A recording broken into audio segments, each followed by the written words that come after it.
Fais de l'Éternel tes délices et il te donnera ce que ton cœur désire. Shalom bien-aimé de Dieu, de la part du aimé de Dieu.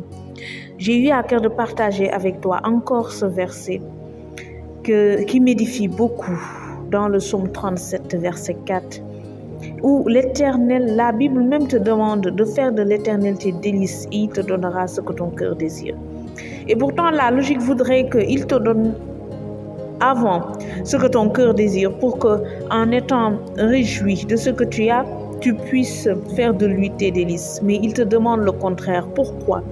Parce que cet enfant que tu demandes, parce que cette augmentation, cette promotion que tu demandes, parce que ce voyage que tu veux, ce mariage que tu veux, ces guérisons que tu veux, cette délivrance que tu veux, cette bénédiction qui est le sujet de tes prières, s'il te le donne avant que lui-même il ne soit dans ton cœur, une fois que tu auras eu ce que tu voudras, il va te perdre.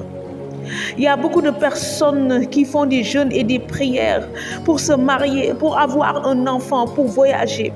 Mais une fois qu'ils sont exaucés, ils sont abonnés, absents à l'église. Ils ne prient plus parce que l'enfant prend trop de temps, parce que l'emploi prend trop de temps, parce qu'ils sont occupés à bercer l'enfant, ils sont occupés à s'occuper de leur foyer, ils sont occupés à chercher des papiers pour le voyage, etc. Et ils vont oublier la prière. Et en ce moment, c'est là que l'ennemi vient les prendre. Notre Père étant un papa responsable, notre Père créateur, l'Éternel des armées, a préféré te demander, fais de lui déjà tes délices. Quand il sera ton appui, quand il sera ton rocher, viens implanter dans ton cœur et que tu bâtiras sur lui, comme le dit la Bible, quand tu vas bâtir sur lui afin qu'il soit le rocher de ta vie. Quelle que soit la grandeur de ton exaucement, tu ne pourras jamais oublier le Dieu de ton exaucement. Cherchez d'abord le royaume des cieux en premier et le reste vous sera donné par-dessus. Ce sont deux versets qui parlent la même chose, mais cette fois-ci, c'est le Seigneur qui le confirme dans Matthieu 6, verset 33. Cherche d'abord le royaume des cieux et la justice de Dieu. D'abord, sois ancré en Dieu, qu'il soit ton rocher.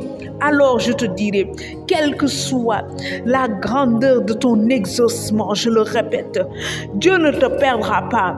Satan ne pourra pas te séduire parce que tu es déjà ancré en Dieu. Quand on construit une maison, on met déjà la fondation. Après viendra l'élévation, alors que ta fondation soit sur le rocher, l'ancien des jours, le Dieu fidèle créateur, le ressuscité de Pâques.